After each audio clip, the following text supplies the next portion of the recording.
Levítico, capítulo de número 20.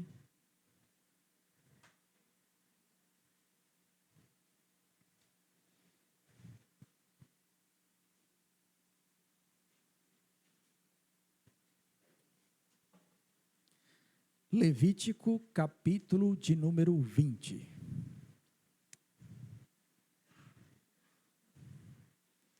Louvado seja Deus. Nós vamos ler o verso 7, o verso 8 e o verso de número 26. 7, 8 e 26, que diz assim: Portanto, santificai-vos e sede santos, pois eu sou o Senhor vosso Deus. Guardai os meus estatutos e cumpri-os. Eu sou o Senhor que vos santifico. Verso 26. Ser-me-eis santos, porque eu, o Senhor, sou santo. E separei-vos dos povos para serdes meus. Amém. Vamos orar? Senhor, nosso Deus e Pai, neste momento, Senhor, nós estamos diante do Senhor para recebermos, ó Senhor, a Tua instrução. E desejamos, Pai, que Teu Espírito Santo ilumine cada um de nós, cada mente, ó Senhor, seja levada cativa a Ti neste momento, Senhor, para ser educada na verdade da Tua palavra. Senhor, fale conosco, instrua a cada um de nós. Precisamos conhecer o Teu querer, Senhor, para a nossa vida. E que o Senhor, ó Deus, possa nos dar, neste momento, Senhor, um espírito atencioso, contemplativo. E que o Teu Espírito fale graciosamente ao coração de todos nós e nos transforme, Senhor. Abençoa, Senhor, este momento.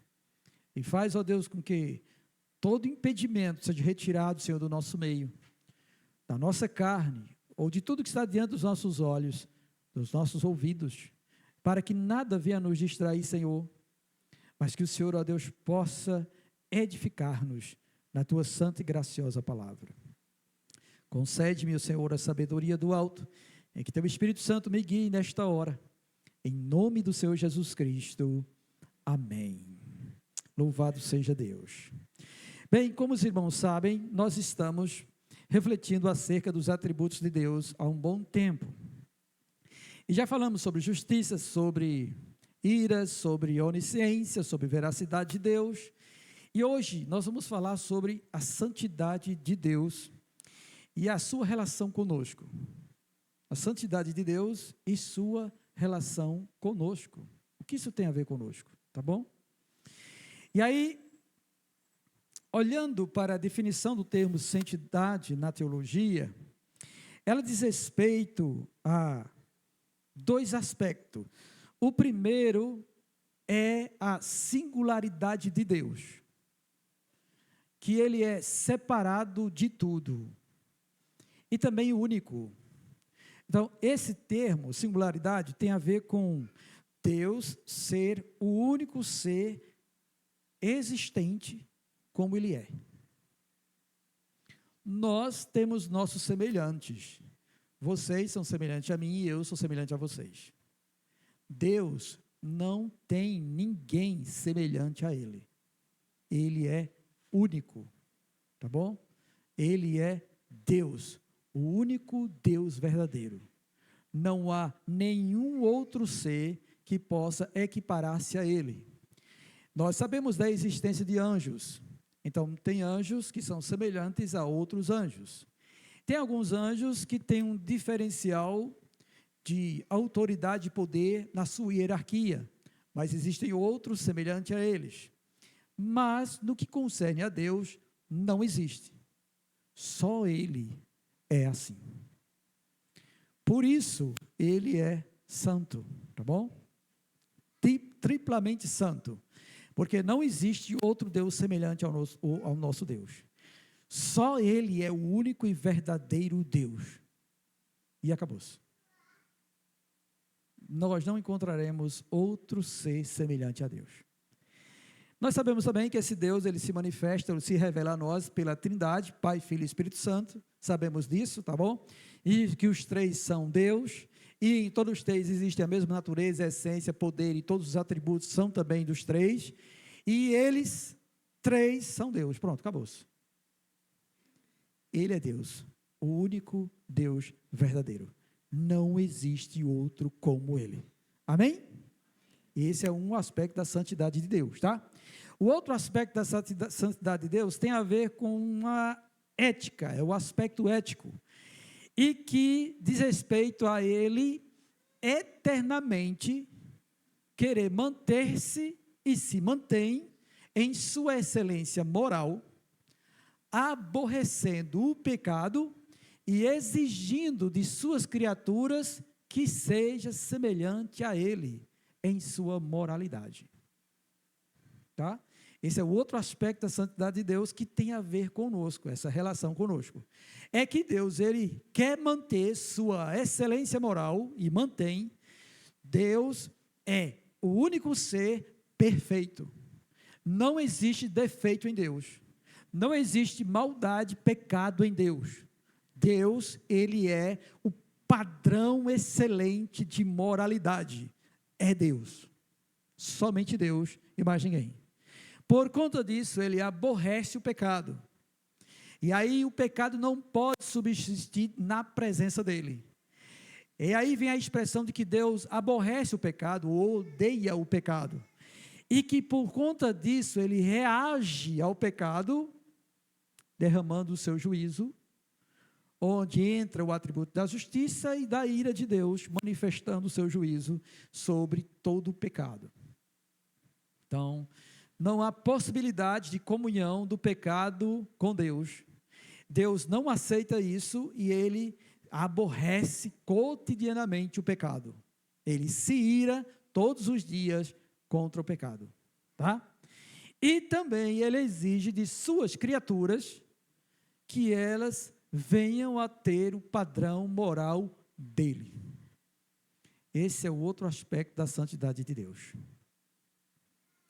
Aí o texto que nós lemos em Levítico vai demonstrar isso. O livro de Levítico é interessante. A palavra santo, quando você faz uma pesquisa na Bíblia, pelo menos na versão revista e atualizada, tá bom? Aparece 439 vezes. E no livro de Levítico, ela aparece 31 vezes. Fora as suas variações. Só a palavra santo aparece 31 vezes no livro de Levítico. Mas a palavra santificados, santificai, sejam santos, santidade, existem várias vezes no livro de Levítico, tá?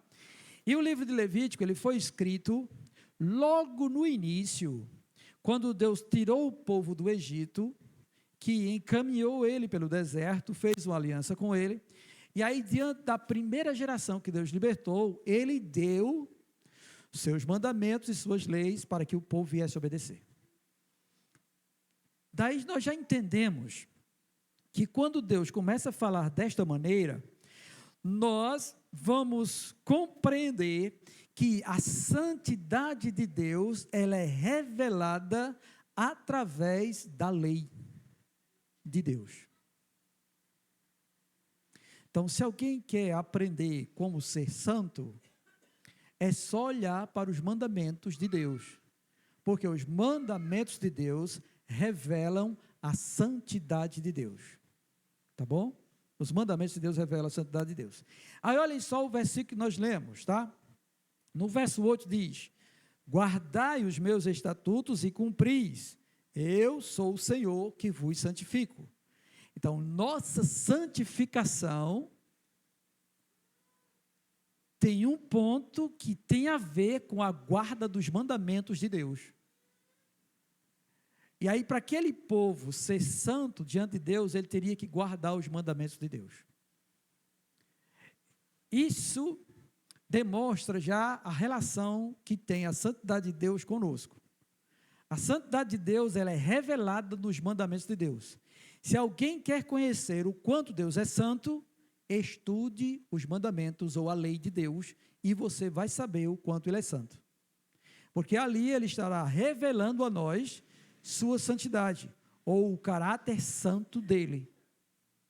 Daí, irmãos, é onde está a nossa grande falta, porque nós não conhecemos os mandamentos de Deus, nem a lei de Deus, e muitos de nós não temos interesse em aprender sobre os mandamentos de Deus, nem a lei de Deus. Outro dia a gente estava pensando sobre isso. Há um tempo atrás, a gente foi a um lugar, e nesse lugar, foi um acampamento que a gente foi, tinha lá umas pedras com os 10 mandamentos. Aí todo mundo achou interessante, que cada pedra tinha um mandamento do Senhor, lá, escrito lá, né? E aí me mostraram, eu fui ler, aí quando eu fui lendo, eu percebi que estava errado, tá? Estava errado, porque eles colocaram os mandamentos, os 10 mandamentos, segundo a doutrina católica, não segundo o que apresenta Êxodo capítulo 20, nem Deuteronômio capítulo 4 e 5, tá bom? E a gente viu que estava errado, quer dizer, nem isso nós conhecemos. Os 10 mandamentos da lei de Deus, ou da Torá, que revelam a santidade de Deus, nós não conhecemos. Talvez muitos aqui nem consigam citar os 10 mandamentos, nem apreciar isso. Então, como nós vamos nos santificar se nós não conhecemos a lei do Senhor, que revela a santidade de Deus? Que revela a santidade de Deus. É por isso que existe muito embate em nosso meio, e guerra também. E quando nós, líderes, pastores e outros irmãos, vão exortar alguém para que ele possa obedecer a palavra, muitas vezes ele não concorda, e ele acha ruim, e ele fica irado conosco, porque simplesmente ele não conhece o mandamento e a lei do Senhor. Daí ele quer servir a Deus ou seguir a Deus à sua própria maneira, construindo a própria lei no seu coração, para que Deus lhe aceite da maneira que é. E Deus não propõe isso. Quando Jesus Cristo está finalizando o seu ministério sobre a terra, que intercede por nós, lá em João capítulo 17, ele pede a Deus que nos santifique. Ele pede a Deus: Pai, santifica-os na tua verdade. A tua palavra é a verdade. Ele pede isso a Deus. Então, ele está pedindo a Deus que Deus revele a nós a palavra dele, a fim de que nós sejamos santificados. E no verso 8 que nós acabamos de ler, quando ele diz: guardem os meus estatutos e cumpri-os, eu sou o Senhor que vos santifico. Isso tem a ver com que a nossa santificação está diretamente ligada a guardar os mandamentos do nosso Deus, no qual sua santidade é revelada. Daí aquele que entende isso vai procurar conhecer os mandamentos de Deus para obedecer a Deus e guardar a palavra de Deus no seu coração. Pelo menos os que são filhos de Deus devem fazer isso, tá bom? Aí também o texto diz, no verso 7, que ele diz: portanto, santificai-vos e sede santos, porque eu sou o Senhor vosso Deus. Essa questão de nós nos santificarmos, ele atenta a isso, porque ele dá mandamentos antes. Aí eu quero ler algumas coisas com vocês, quero passar à vista, para que vocês possam entender isso, tá bom? Aí olha, observe só, no que diz, logo o verso 1 do capítulo 20. Disse mais o Senhor a Moisés: também dirás aos filhos de Israel: qualquer dos filhos de Israel, ou dos estrangeiros que peregrinam em Israel, que der de seus filhos a Moloque, será morto. O povo da terra o apedrejará. Voltar-me-ei contra esse homem, e o eliminarei do meio do seu povo, porquanto deu de seus filhos a Moloque, contaminando assim o meu santuário, e profanando o meu santo nome. Se o povo da terra fechar os olhos para não ver esse homem, quando der de seus filhos a Moloque, e não o matar, então eu me voltarei contra esse homem, e contra a sua família, e o eliminarei do meio do seu povo, com todos os que após ele se prostituem com Moloque. Essa questão de oferecer os filhos a Moloque é a questão de sacrificar crianças a um falso Deus.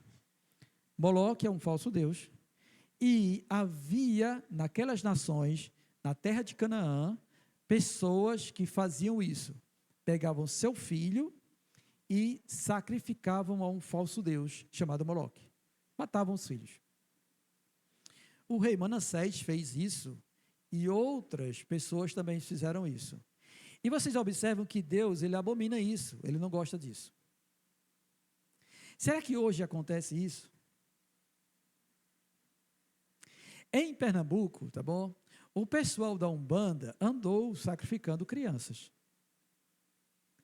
E a polícia andou investigando para ver se encontravam. Estavam raptando crianças e oferecendo em sacrifícios para o seu falso Deus. E Deus abomina isso.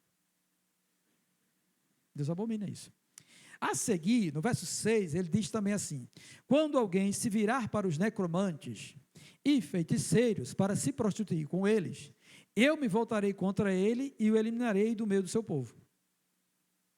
A necromante é alguém que tem relação com mortos. É alguém que invoca mortos. O pessoal do espiritismo invoca mortos. E Deus está dizendo que se alguém fizer isso, ele vai eliminar do meio do seu povo. Ele não aceita isso. Quando ele fala de feiticeiro, é alguém que faz encantamento.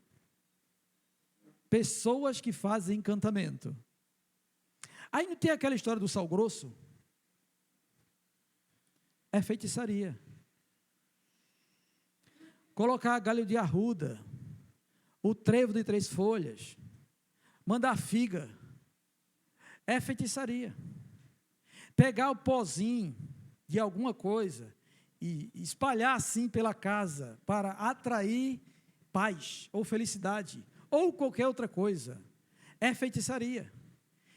Pegar a faca e danar no tronco da bananeira para formar a letra do pretendente, é feitiçaria.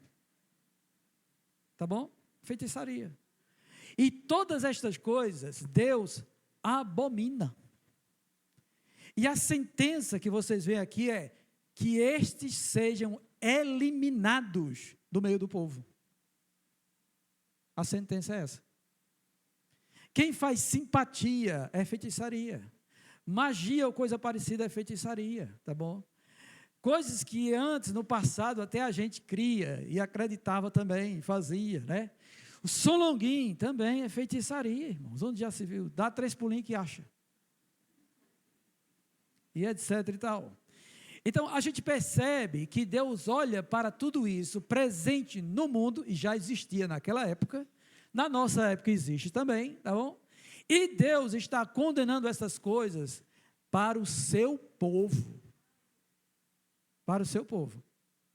E quando você vai estudando mais o livro da lei, Levítico, Êxodo, Levítico, Números, Deuteronômio, você vai encontrar, tá bom, a vontade de Deus, ou a santidade de Deus ali descrita nos seus mandamentos. Ele diz o que você deve viver e o que você não deve fazer, para que você seja santificado. E assim pertencer a Deus como povo de propriedade exclusiva do Senhor. É isso que nós temos diante de nós, a nossa palavra, não é? Nós temos isso aí. Aí, continuando, tá? No capítulo 20, quando a gente vai para o verso 9, olha só o que diz, tá? Se um homem amaldiçoar o seu pai ou a sua mãe, será morto. Amaldiçoar seu pai ou a sua mãe, o seu sangue cairá sobre ele. Vocês percebem que Deus não alisa, não? Percebe isso aí? Eu estou refletindo sobre a sentença bastante presente no livro de Levítico, assim eliminarás o mal no meio de ti. Tá bom? aparece várias vezes. Assim eliminarás o mal no meio de ti. Isso é a mesma coisa que Jesus ensina quando ele diz: se o teu olho te faz pecar, arranca. Se tua mão te faz pecar, arranca ela. Se teu pé te faz pecar, arranca ele. É melhor você entrar no céu sem eles do que você ir para o inferno com eles. Então, quando Deus usa essa expressão, que quem amaldiçoar o pai ou a mãe deve ser morto, ele está tomando uma atitude drástica. E ele toma uma atitude radical. E por que ele faz isso? Porque ele conhece mais do que nós a força do pecado. Um pouco de fermento leveda toda a massa. Então, se houver alguém no nosso meio que comete pecado e induz outros também a seguirem, eles são inclinados naturalmente pela carne a fazer a mesma coisa. Então, é melhor cortá-los. Corta o mal pela raiz. Corta o mal pela raiz. Aí, se alguém não consegue se dominar alguma coisa, porque o sentido é esse, obviamente você não vai arrancar o olho literalmente, tá bom? Nem arrancar a sua mão, decepar a sua mão literalmente. O que ele está falando é assim, toma uma atitude radical quanto a isso. Por exemplo, se você é viciado em uma rede social, corte ela. Deixe de tê-la. Se você não consegue se dominar nela, corte ela. Simplesmente assim, elimine o mal do seu meio. E aí você realmente vai santificar-se para Deus. Tome uma atitude radical quanto a isso. Por quê? Porque a força do pecado pode levar você a cair e a sofrer o juízo de Deus. Corte logo. Tá bom? Corte logo. Ele fala sobre isso. Aí já imaginou nós vemos isso para os nossos filhos hoje? Lê. Vocês têm que ler isso para os filhos de vocês. Porque às vezes um filho se levanta contra o pai e a mãe e diz um bocado de desaforo. E a gente precisa mostrar isso para eles, irmãos. Deus, ele odeia isso. E isso tem a ver com o mandamento de honrar pai e mãe dos 10 mandamentos. Tá bom? Aí mais, ele vai falar também, se o homem adulterar com a mulher do seu próximo, será morto o adúltero e a adúltera, os dois. Então você vê o quanto Deus abomina o adultério. Ele manda que seja eliminado. Não tem chance de ninguém se explicar, não. Ele não dá chance para isso. Corta logo. Mata. É isso que Deus faz. Aí, se eu continuar lendo, vocês vão observar que a sentença é uma só. Morte, morte, morte, morte, morte. Hoje, Deus é muito misericordioso, muito longânimo, e Ele está reservando para derramar o seu juízo no dia da ira do Cordeiro, onde todo mundo vai realmente provar da ira de Deus contra o pecado, tá? Aí voltando um pouquinho no capítulo 19, vai ter outras coisas também, que ele vai estar ensinando ao povo, tá? Eu vou ler o verso...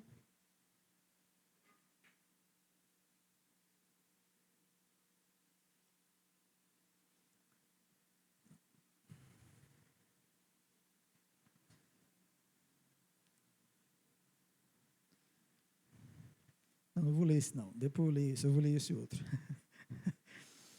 Eu vou ler, tá bom, o verso 26 em diante, que diz assim: não comereis alguma coisa com sangue.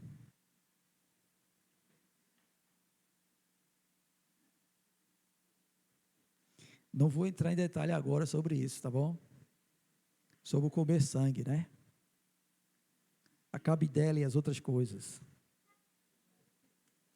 Bem, Deus proíbe sangue lá em Gênesis, capítulo 9. Deus proíbe sangue na sua lei. Deus proíbe sangue lá no concílio de Jerusalém. E Paulo pega as cartas do concílio e vai enviar para as igrejas ao longo da história da igreja, para não se comer sangue. Mas existem, tá bom, pensamentos distintos acerca disso. Mas o texto diz, não comereis alguma coisa com sangue. E ele diz que a razão disso é porque no sangue há vida, tá bom? Não agorareis, nem adivinhareis. Não seja alguém que lança maldição, feitiço, nem seja alguém que vai ser um prognosticador. Já apareceu alguém querendo ler a mão de vocês? Deixa eu olhar a sua mão aí. Não adivinhareis. Estou vendo aqui um negócio. Não cortareis o cabelo em redondo, nem danificareis as extremidades da barba. Pelos mortos não ferireis a vossa carne, nem fareis marca alguma sobre vós. Esse texto é o que muita gente enfatiza a questão de tatuagem. Tá bom? O texto diz, não fareis marca nenhuma sobre vós. Aí, como o texto começa no verso 28, pelos mortos não ferireis a vossa carne, muitos entendem que é, pelos mortos não façam tatuagem. Por alguém que morreu, não faça tatuagem. Outros divergem, dizendo assim, que os mandamentos, eles são postos aqui, e às vezes não há uma relação entre eles. Tá bom? Por exemplo, no verso 26, não tem assim, não comereis coisa alguma com sangue, ponto e vírgula. Aí tem, não agorareis, nem adivinhareis. O que isso tem a ver com comer carne com sangue? Não tem relação direta. Então é como se fossem várias instruções soltas. Então alguns entendem que esse não fareis marca nenhuma sobre vós não está relacionado com os mortos. Outros entendem que está relacionado com os mortos. Aí por isso pensam em fazer isso, aquilo, outro. Bem, vocês já sabem minha posição. Eu não concordo com tatuagem, tá? E a minha argumentação é que tatuagem não provém do Senhor, provém do mundo. E o que provém do mundo não tem o amor do Pai. Para que eu vou fazer isso sobre mim? Tá? Vocês já sabem que eu penso disso. Eu ainda vou construir uma tese sobre isso. Se que Deus me permitir tempo, eu vou construir uma tese sobre isso. E apresentá-la. Pela graça divina, tá bom? Mas tem isso. Aí ele diz também, no verso de número 29, não contaminarás tua filha fazendo prostituir-se, ser uma prostituta, tá bom? Para que a terra não se prostitua, nem se enche de maldade. Guardarei os meus sábados e reverenciareis o meu santuário, eu sou o Senhor. Não vos voltarei para os necromantes, nem para os adivinhos, não os procurareis, para seres contaminados por ele, eu sou o Senhor vosso Deus. Diante das cãs te levantarás. Cãs é pessoas velhas, tá bom? Idosas. Respeite os mais velhos. Ele diz isso. Honrarás a presença do ancião e temerás o teu Deus. Eu sou o Senhor. Se o estrangeiro peregrinar na vossa terra, não oprimireis. Como natural será entre vós o estrangeiro que peregrina convosco. Amá-lo-eis como a vós mesmo, pois foste estrangeiro na terra do Egito, eu sou o Senhor vosso Deus. Não cometereis injustiça no juízo, nem na vara, nem no peso, nem na medida. Balanças justas, pesos justos, efa justo e justo rim tereis. Eu sou o Senhor vosso Deus, que vos tirei da terra do Egito. Guardareis todos os meus estatutos e todos os meus juízos e os cumprireis. Eu sou o Senhor. Amém? Então, vocês observam que Deus lança os seus mandamentos, e esses mandamentos revelam a santidade de Deus, o caráter santo de Deus, e Ele deseja que seu povo ande nesse caráter dele. Então, uma forma de nós nos santificarmos é guardando os mandamentos de Deus. Pensando sobre isso, lendo, óbvio que a gente tem que conhecer, tá bom, para poder guardá-los. E muitas coisas aqui nós não praticamos, nem temos hábito em nosso meio, isso é verdade. Mas nós precisamos conhecer para instruir outros também. Quem sabe a gente é mandado para um local e nesse local tem estas coisas e a gente vai então esclarecer para as pessoas que Deus aprova ou não aprova o tipo de comportamento que eles estão vivendo. Eles têm isso. Aí, no verso 26 que nós lemos, ele diz assim: ser-me-eis santos, porque eu, Senhor, sou santo, e separei-vos dos povos para serdes meus. Então, Deus, ele separou esse povo, que esse é um aspecto da santidade, da santificação. Separei, tirei do meio deles. Não quero que vocês sejam semelhantes a ele. Eu tomei vocês para mim, e eu quero que vocês apresentem o meu caráter santo. Vocês têm que ser santos, porque eu sou santo. E esta mesma ideia está presente no Novo Testamento. Porque quando nós lemos isso aqui, muitas pessoas podem chegar e dizer assim: ó, é verdade isso aí. Só que isso aí foi uma lei dada a Israel, ao povo do Senhor no Antigo Testamento. Será que ainda tem validade para nós isso? Será que isso ainda vale para nós hoje, que somos gentios, somos do outro lado do mundo, não temos a ver com a nação de Israel, nem somos descendentes de israelitas, algo dessa natureza, não é? Então, qual a ligação que a gente encontra nisso? Aí, irmãos, algo que Deus tem trazido ao meu coração é que, assim, toda doutrina do Novo Testamento, ela tem como fundamento o Velho Testamento, porque é a lei do Senhor. Tudo que é ordenado lá, tudo que é dito lá, está presente no Antigo Testamento. Tá bom? Está presente na lei do Senhor. Por quê? Porque o nosso Deus, ele é o mesmo, ele não mudou. Ele é o mesmo Deus de antigamente, é de agora e será também de amanhã. Ele é o mesmo Deus. Então, do mesmo jeito que ele abominava estas coisas lá no passado, ele abomina hoje também. E aí ele ordena por meio dos mandamentos dados por seu Filho e também pelos apóstolos, para que a gente saiba guardar estes mandamentos do Velho Testamento de acordo com a nossa realidade. Mas ele também nos chamou para sermos assim como nação de Israel, o povo santo do Senhor. Ele nos chamou para isso, irmãos.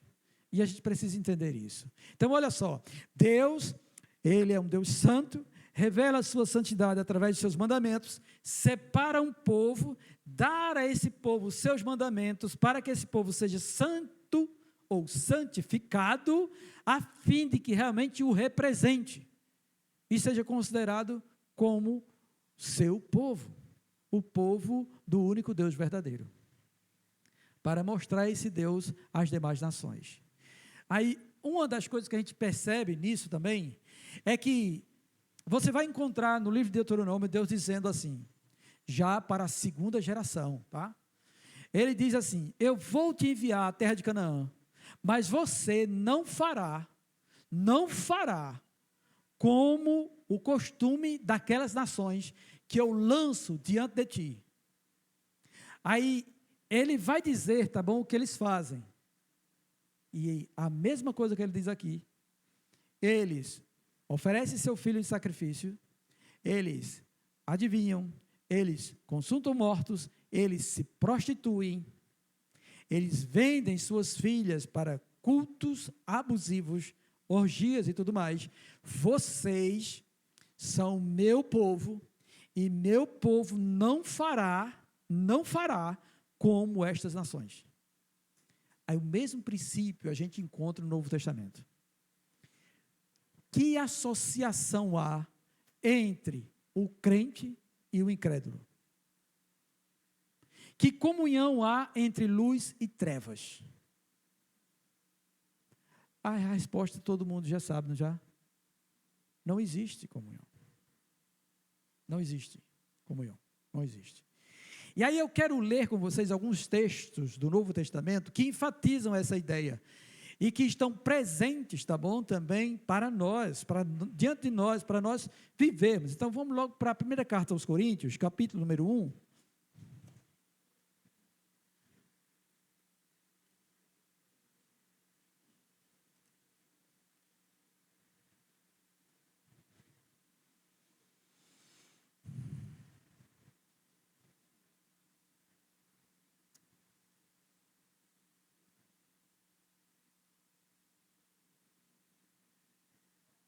1 Coríntios capítulo 1. 1 Coríntios capítulo 1. Vamos ler o verso 1 e o 2.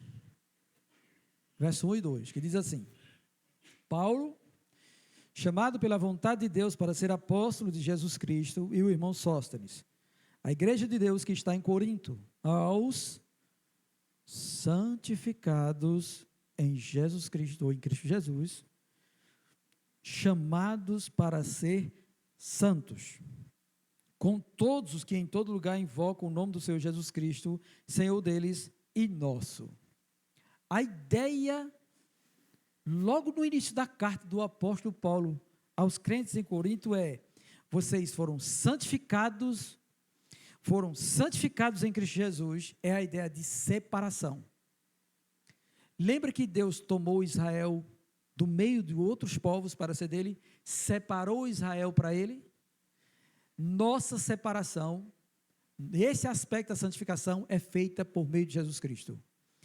Nós que manifestamos nossa fé em Cristo fomos separados, santificados para pertencer a Ele. Aí logo a seguir ele diz: chamados para ser santos. Aí esses chamados para ser santos tem a ver com o aspecto ético, moral. A guarda dos mandamentos, para apresentarmos o caráter de Deus. E por que ele fala logo isso no início da carta? Porque se você já leu a primeira carta aos Coríntios, você vai ver o quanto essa igreja estava carregada de pecado. Além de divisão, tinha a questão do incesto, relação sexual ilícita, tinha a questão da idolatria, de comer carne sacrificada a ídolos, de participar de banquetes em templos pagãos, tudo que Deus proibiu no Velho Testamento, ele agora está revendo tudo isso aqui na carta aos Coríntios. E Paulo começa logo de imediato apresentando aquilo que foi ensinado do Velho Testamento. Vocês foram separados, gente, para Deus, por meio de Jesus Cristo. E vocês foram separados para vocês serem santos. Então vocês têm que entender isso e viver isso. Nós precisamos entender isso e buscar isso. E 1 João capítulo 3 diz que todo aquele que tem essa esperança, a esperança da glória, da vida de Jesus, se encontrar com Ele, se purifica, lança fora de si o que não convém. E aí vai desde as obras externas, quanto também as internas. Vai desde essa questão de oferecer alguma coisa, de pegar encantamento, disso, tudo isso tem que ser lançado fora. Mas também tem a santificação do coração. Fora a maledicência, a ira, mexerico, pré-julgamento e todas as outras coisas presentes no nosso coração. Egoísmo, sentimento faccioso, individualismo, falta de amor, tudo isso tem que ser lançado fora. Ira, contendas, inimizades, dissensões, tudo isso tem que ser lançado fora. Por quê? Porque nós fomos chamados para ser santos. Fomos separados por Cristo Jesus para ser santo. Você tem que ser assim. Você que é de Cristo Jesus tem que buscar isso. Tem que santificar-se obedecendo os mandamentos do Senhor. Não mentir, falar a verdade, fazer as coisas corretas, obedecer pai e mãe. Tudo isso Deus exige de nós, como pessoas que são chamadas para serem santas. Não podemos ter relação sexual ilícita. Não podemos estar praticando relação sexual sem ser casado. Não podemos adulterar. Não podemos praticar coisas abomináveis que você já conhece. Porque somos chamados à santidade. Somos chamados para nos identificar com o nosso Deus, que é santo. Nós somos chamados para isso. Então, essa é a primeira palavra, que indica a mesma doutrina do Velho Testamento. Aí, lá no Velho Testamento, Deus diz assim: não façam conforme o costume das outras nações, não se misturem com eles. Aí nós vamos para a segunda carta aos Coríntios, capítulo 6.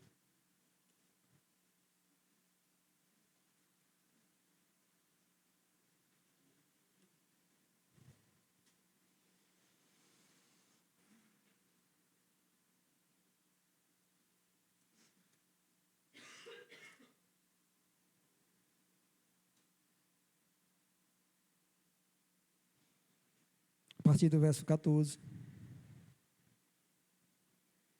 vai dizer assim, 1 Coríntios capítulo 6, verso 14 em diante: não vos ponhais em julgo desigual com os incrédulos, porquanto que sociedade pode haver entre a justiça e a iniquidade? Ou que comunhão da luz com as trevas? Que harmonia entre Cristo e o maligno? Ou que união do crente com o incrédulo? Que ligação há entre o santuário de Deus e os ídolos? Porque nós somos santuários do Deus vivente, como ele próprio disse: habitarei e andarei entre eles, serei o seu Deus e eles serão o meu povo. Por isso, retirai-vos do meio deles, separai-vos, diz o Senhor, não toqueis em coisas impuras, e eu vos receberei. E serei vosso pai, e vós sereis para mim filhos e filhas, diz o Senhor Todo-Poderoso. Capítulo 7, verso 1. Tendo, pois, ou portanto, ó amados, tais promessas, purifiquemo-nos de toda impureza, tanto da carne como do espírito, aperfeiçoando a nossa santidade no temor do Senhor.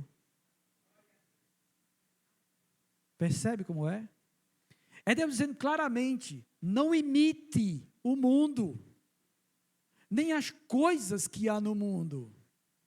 Separem-se deles, não andem conforme os costumes deles, não adote o modo de vida deles, não queiram ser parecido com eles, não ponham sobre vocês nada disso, e então eu habitarei no meio de vocês,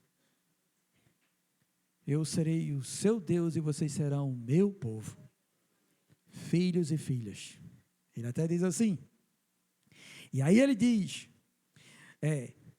tendo isto, sabendo disso, ó amados, sabendo desta realidade, dessa promessa grandiosa de que Deus vai habitar conosco, Ele estará conosco, e que Ele é o nosso Deus e nós somos os seus filhos, Ele é o nosso Pai que cuida de nós e nos guarda e nos ama e faz todas as coisas graciosas para nós.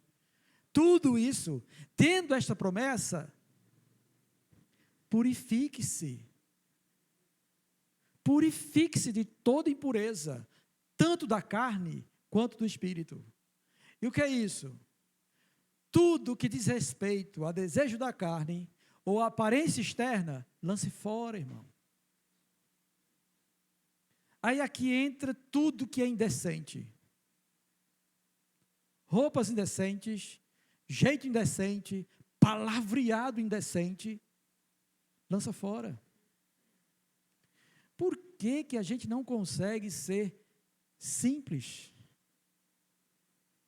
Uma pessoa comum e normal, que anda normal, vive normal, fala normal. Por que que a gente tem necessidade de estar imitando os outros? Principalmente os incrédulos, ou o jeito de ser deles. Por que que a gente não se satisfaz com a simplicidade e vive de acordo com o agrado de Deus? Será que nós somos filhos mesmo? Do Deus Altíssimo?